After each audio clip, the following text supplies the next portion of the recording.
Bismillahirrahmanirrahim. Assalamualaikum warahmatullahi wabarakatuh.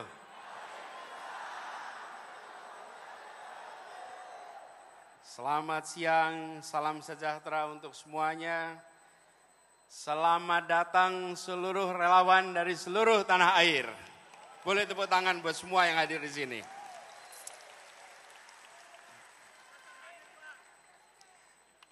Yang saya hormati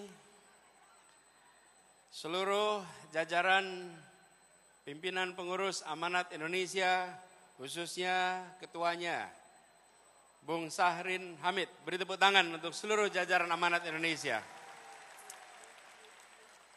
Yang saya hormati, hadir bersama kita, Ketua Umum Partai Demokrat, Mas Ahaye. Beri tepuk tangan untuk Mas Ahaye.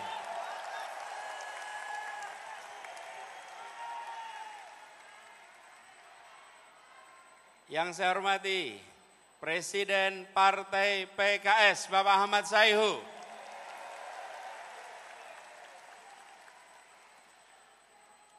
Dan juga Wakil Ketua Umum Partai Nasdem, Bapak Ahmad Ali.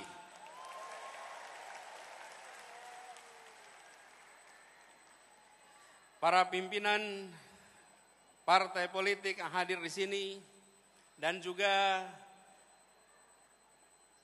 para simpul-simpul relawan,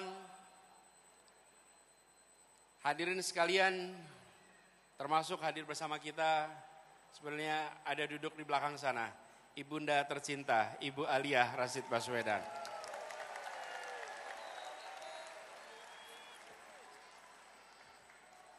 Alhamdulillah, senang sekali pada hari ini bisa berjumpa dengan teman-teman semua. Hadir di tempat ini di ruang lapangan tenis indoor, nampaknya jumlah yang hadir lebih banyak daripada yang diduga. Barangkali berikutnya kita bisa pakai Jakarta International Stadium.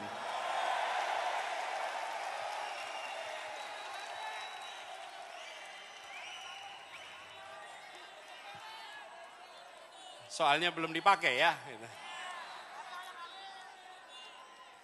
Ini relawan yang hadir, saya lihat dari banyak tempat. Mana yang paling jauh hadir di sini? Dari mana? Medan. Mana lagi?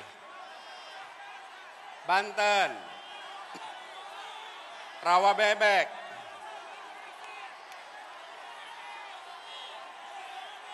Sukabumi, Kalimantan, Ambon,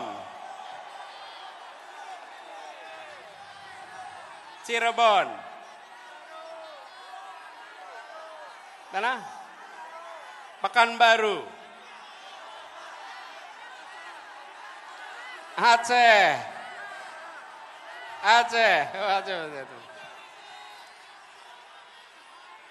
Alhamdulillah, kita berkumpul dari berbagai tempat. Karena itu izinkan kepada semua, saya memulai dengan menyampaikan ucapan selamat Idul Fitri mumpung kita masih di bulan Syawal. Minal aidin wal faizin, taqabbalallahu minna wa minkum. Mohon maaf lahir dan batin. Insya Allah amal ibadah kita di bulan puasa kemarin diterima oleh Allah dan kita berhasil mencapai derajat muttaqin. Dan semoga semangat yang kita dapatkan selama kita menjalankan ibadah di bulan suci Ramadan akan menjadi modal bagi perjuangan kita di bulan-bulan ke depan. Saudara-saudara sekalian, Bapak Ibu yang saya hormati, kita berada di tahun 2023. Bila kita tengok kembali perjalanan bangsa ini, bukan perjalanan yang singkat, yang kecil, tapi perjalanan yang panjang dan besar. Saya ingin dalam kesempatan ini menengok ke depan dengan melihat perkembangan sejak awal bangsa ini terbentuk. Indonesia adalah masyarakat di Nusantara yang pada tahun 1928, lokasinya di Jakarta, memutuskan untuk menjadi satu bangsa, memutuskan untuk menjadi satu tanah air dan satu bahasa persatuan. Sebuah keputusan besar untuk menjadi Indonesia di 1928. Itulah satu yang pertama. Menjadi satu bangsa dengan satu bahasa persatuan. Lalu kemudian kita berjalan, 17 tahun kemudian kita mendapatkan satu yang kedua, yaitu satu negara. Kita merdeka menjadi sebuah negara Republik Indonesia. Ini adalah satu yang kedua. Dan pada saat Republik ini berdiri, para pendiri Republik bukan hanya menyusun cita-cita. Semua rakyat berjuang untuk apa? Menghadirkan yang disebut dengan janji kemerdekaan. Janji kemerdekaan. Itu tahun 1945. Ini satu yang kedua. Satu yang ketiga.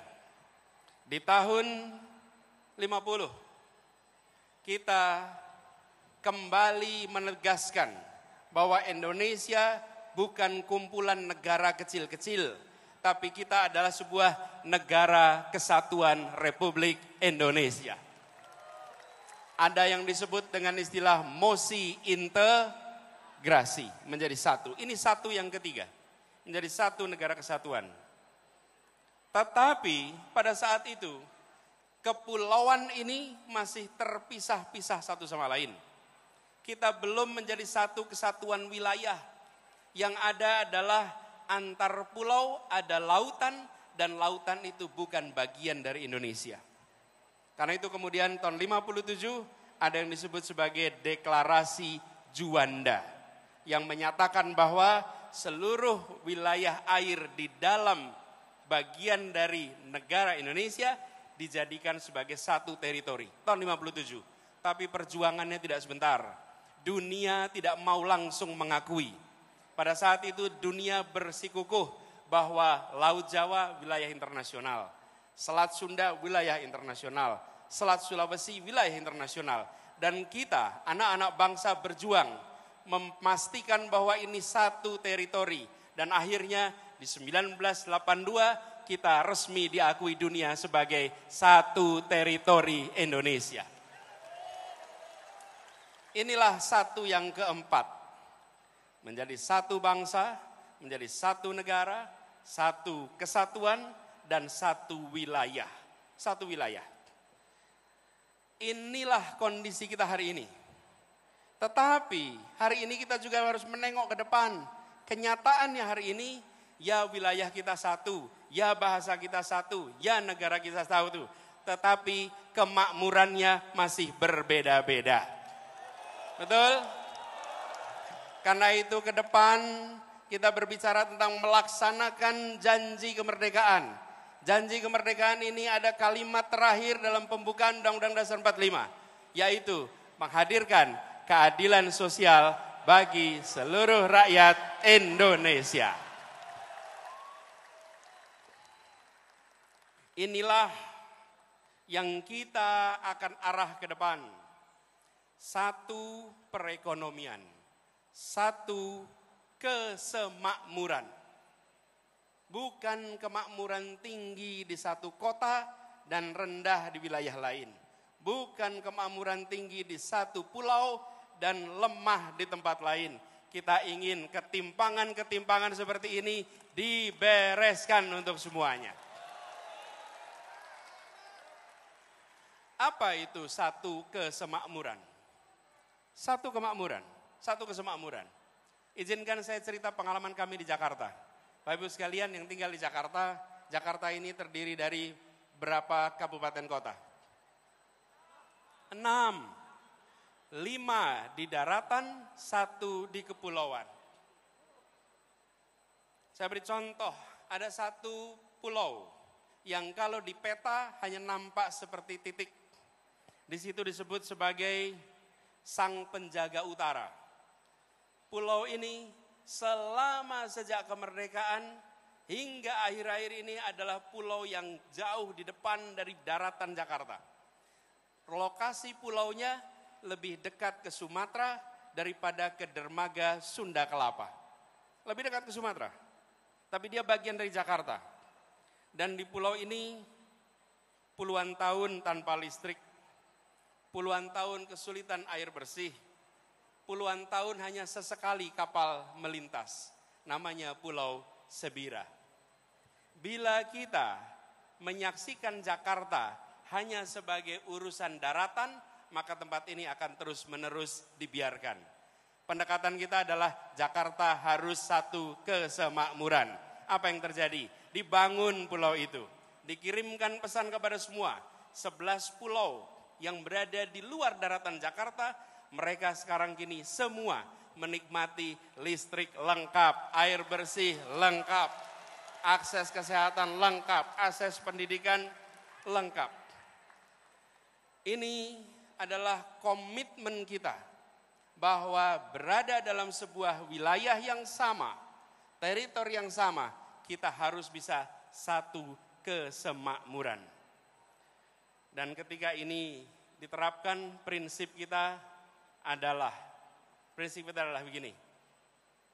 Lokasi pulau itu memang jauh dari Monas, tapi dia adalah bagian dari Jakarta. Anda semua yang hadir di sini, yang dari Aceh, hitungan kilometernya dari Jakarta memang jauh, tapi Anda 0 kilometer dari Ibu Pertiwi.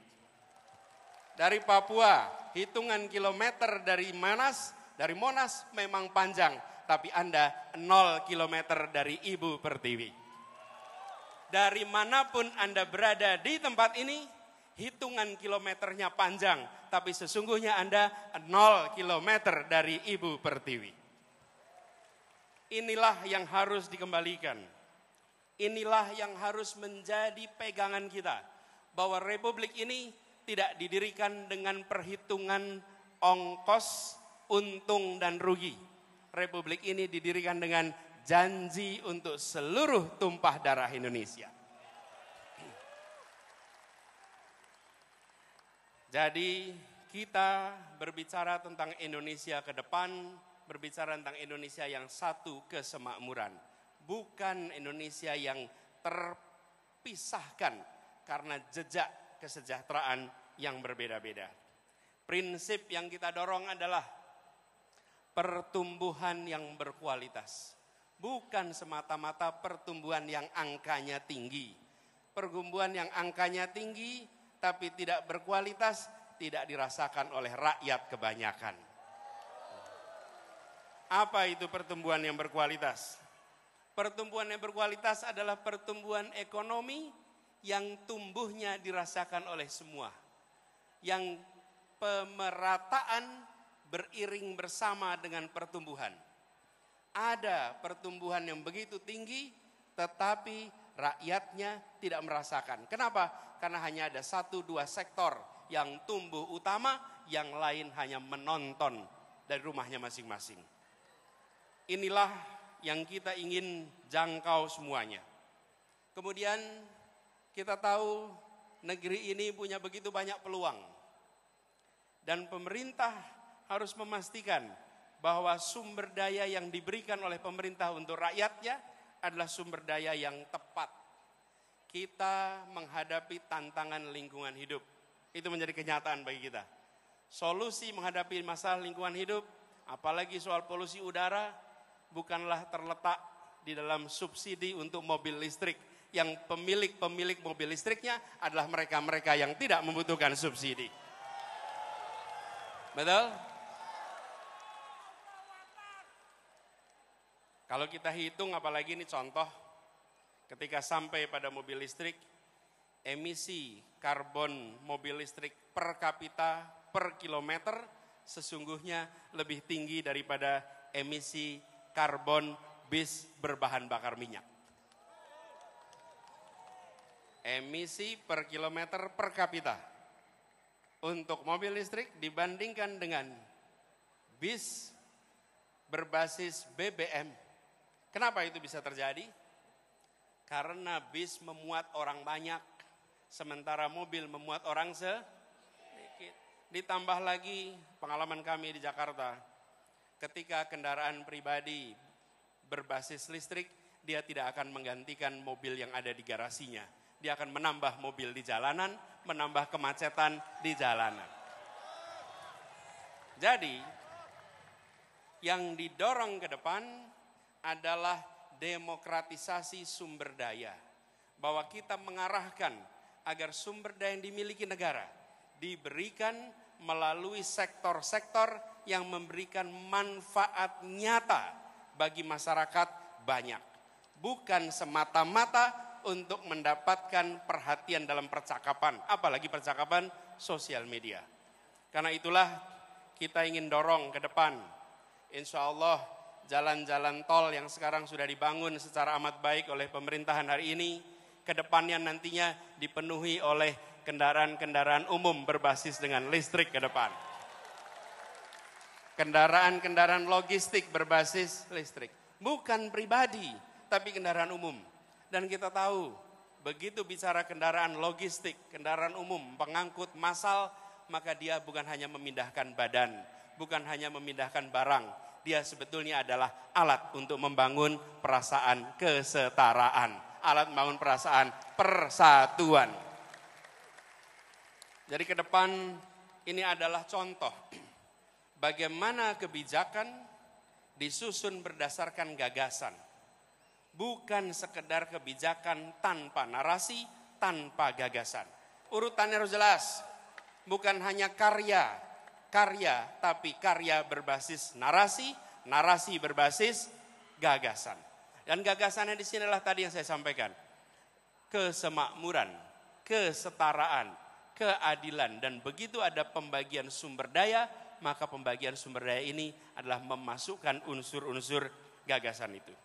Karena itulah ketika kita melihat ke depan, kita membayangkan bahwa pembangunan ke depan adalah pembangunan yang menjangkau semua, bukan menjangkau sebagian.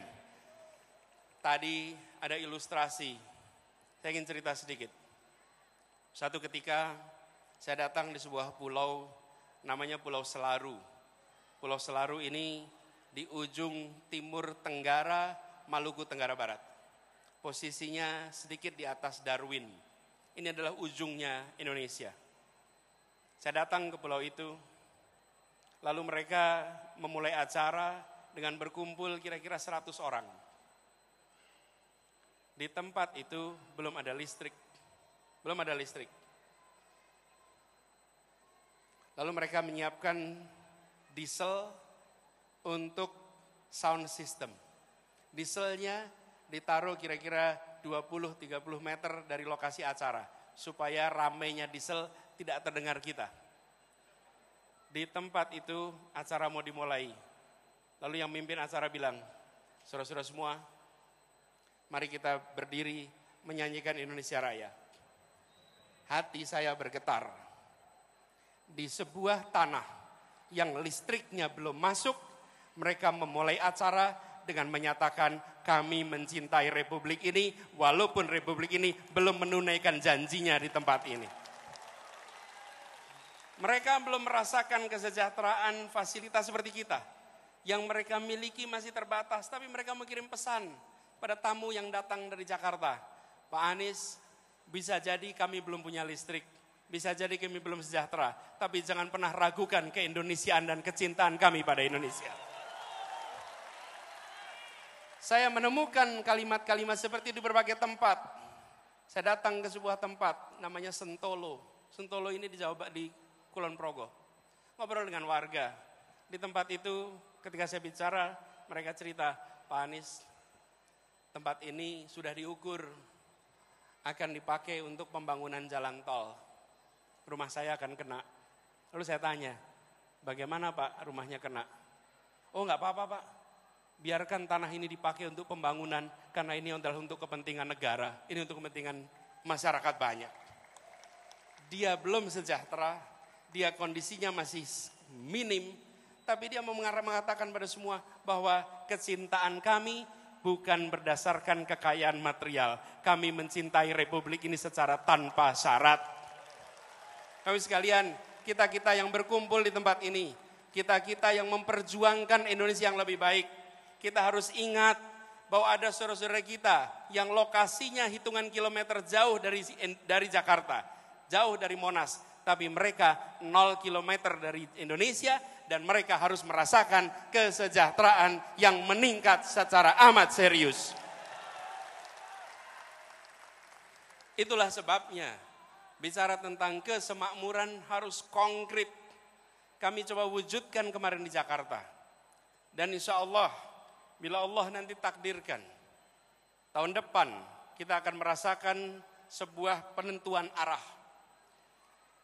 Pemilu Pilpres 2024 bukan soal meneruskan atau tidak meneruskan sebuah program. Bukan.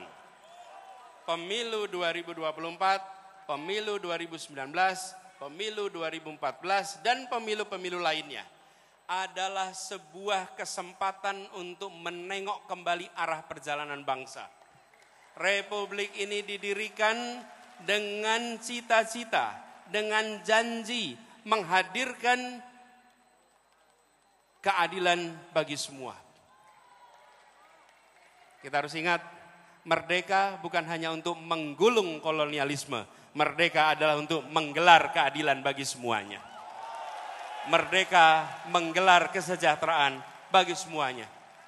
Dalam perjalanan ini, setiap 5 tahun sekali kita berhenti. Kita berhenti menengok kembali ke titik asal. Apakah kita masih berada di dalam rute yang benar untuk meraih cita-cita itu? Seperti kalau kita melakukan pengembaraan. Pengembaraan, pecinta alam berjalan memasuki medan alam terbuka, mereka bawa kompas. Tentukan tujuannya, titik awalnya di sini. Setiap 1 jam sekali, setiap 5 kilometer sekali mereka berhenti. Mengecek apakah kita masih berada di dalam rute yang tepat. Indonesia setiap 5 tahun sekali mengecek apakah kita masih berada di dalam arah yang benar. Itulah sebabnya yang kita hendak lakukan adalah luruskan jalan, hadirkan keadilan.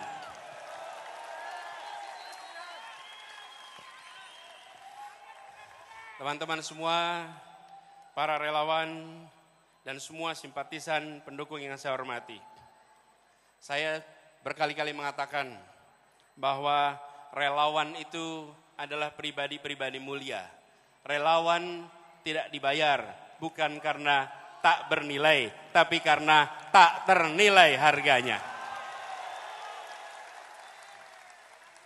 Perjuangan ke depan kita ingin meluruskan jalan. Dan meluruskan jalan ini kita berhadapan dengan sebuah kompetisi. Kompetisi gagasan, kompetisi rencana, kompetisi rekam jejak.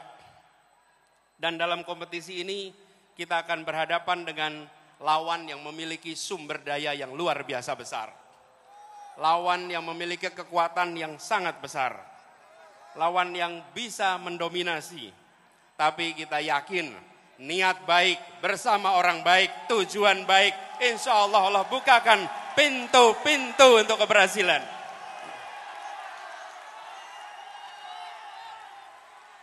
Kita tidak pernah gentar dengan ukuran material. Kita akan tunjukkan kekuatan spiritual yang kita miliki untuk meraih yang dijanjikan oleh Republik ini. Ini bukan tentang satu orang, ini bukan tentang satu partai, ini adalah tentang nasib masa depan bangsa kita dan anak-anak dari bangsa kita. Jaga kemuliaan perjuangan ini. Jaga kehormatan perjuangan ini. Kirimkan pesan-pesan yang mempersatukan. Kirimkan pesan-pesan yang menunjukkan bahwa kami tidak jual murah idealisme itu. Kami junjung tinggi idealisme itu. Tunjukkan bahwa kita punya rekam jejak yang baik. punya rekam gagasan yang baik, punya rekam karya yang baik. Karena kita punya itu semua, kita tidak perlu berbohong. Kita tunjukkan kenyataan. Bila rekam jejak kita bermasalah, bila rekam gagasan kita bermasalah, bila rekam karya bermasalah, baru di situ ada kebohongan-kebohongan. Betul? Karena itu kalau kita menyaksikan ada kebohongan di produksi, sebenarnya itu adalah cerminan rasa tidak percaya diri atas yang dimilikinya.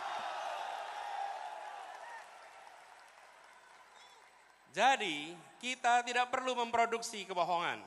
Tidak perlu memproduksi itu semua. Tunjukkan kenyataan dan biarkan kenyataan memenangkan pertarungan gagasan. Memenangkan pertarungan rekam jejak. Memenangkan pertarungan karya.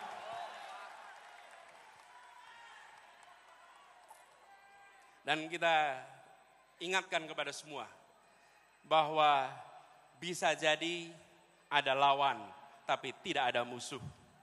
Kita tunjukkan kepada semua bahwa kita saudara sebangsa. Ya, kita berlawanan gagasan. Ya, kita berlawanan rekam jejak. Tapi kita bukan musuh. Musuh saling menghabisi, lawan saling menguatkan. Lawan debat adalah teman berpikir. Lawan badminton adalah teman olahraga. Lawan voli adalah teman olahraga. Lawan di dalam proses pilpres, lawan di dalam pemilu, mereka adalah teman dalam demokrasi. Dan kita kirimkan pesan kepada semua, ini demokrasi modern. Ini bukan pengaturan negara dengan cara-cara yang non-modern. Di dalam demokrasi modern, saya ingatkan beberapa hari yang lalu, bahwa di dalam proses ini semua tidak ada kekuasaan yang berpindah, tidak ada kekuasaan yang hilang. Kekuasaan itu tetap dan terus berada di tangan rakyat Indonesia. Yang berpindah itu adalah kewenangan untuk melaksanakan kekuasaan rakyat. Dan tiap 5 tahun sekali, rakyat yang memegang kekuasaan menitipkan kewenangan itu secara bergantian. Inilah negara modern, inilah negara demokrasi modern. Karena itu, bila ada yang berpandangan khawatir kehilangan kekuasaan, maka sesungguhnya dia tidak paham prinsip-prinsip dasar demokrasi. Karena kekuasaan itu tidak hilang, kekuasaan itu tidak berpindah. Kekuasaannya ada pada saudara-saudara semua rakyat Indonesia. Kami mengajukan diri, dengan menyatakan, ini gagasan kami, ini rekam jejak kami, ini karya kami, dan biarkan rakyat tanpa dipengaruhi, tanpa ada tangan negara yang terlibat, negara netral, negara mengambil sikap di atas semuanya, dan percayakan rakyat bahwa rakyat akan menitipkan kewenangan itu pada mereka-mereka yang memiliki rekam jejak yang benar, rekam karya yang benar, dan rekam gagasan yang baik. Kalau negara sampai intervensi, namanya negara sedang melecehkan rakyat Indonesia. Rakyat Indonesia sudah matang, rakyat Indonesia sudah mampu untuk menentukan kepada siapa kewenangan itu dititipkan, tidak perlu ada intervensi-intervensi. Dan kepada seluruh rakyat Indonesia, mari kita jaga. Kekuasaan itu ada pada rakyat, bukan pada yang lain. Jangan jual kekuasaan itu. Jagalah kekuasaan itu. Sampai nanti di TPS dan sampai nanti penghitungan. Bahwa ini bukan sekedar statistik hitungan. Ini adalah hak saya untuk menentukan masa depan perjalanan bangsa ini. Ini memberikan pesan kepada semua bahwa Indonesia adalah negara demokrasi modern yang dunia boleh menengok. Dan kita kirimkan pesan pada semua. Negeri-negeri di luar sana menengok pada kita dengan rasa kagum. Kenapa mereka kagum? Mereka melihat sebuah bangsa yang bahasanya ratusan, yang suku bangsanya ratusan, tapi memiliki kemampuan untuk berbicara dengan bahasa satu, bahasa persatuan, bahasa Indonesia. Lalu ketika mereka berdemokrasi, kita tunjukkan demokrasi dengan sikap yang matang. Menunjukkan kematangan luar biasa. Mari kita sama-sama song-song kesempatan perubahan ini. Dengan membawa gagasan, membawa rekam jejak, sekaligus membuktikan. Kita semua di sini. Pada diri kita, pada anak-anak dari anak-anak kita. Bahwa di tahun 2024, ketika Republik ini akan menentukan arah barunya, saya tidak menjadi penonton di rumah yang tak bertanggung jawab. Saya turun tangan langsung ikut menentukan arah perjuangan Republik ini.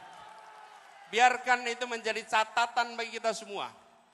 Anda semua, kita semua bisa bercerita kepada diri kita, kepada anak-anak dari anak-anak kita, bahwa saya bukan menjadi warga negara yang menonton.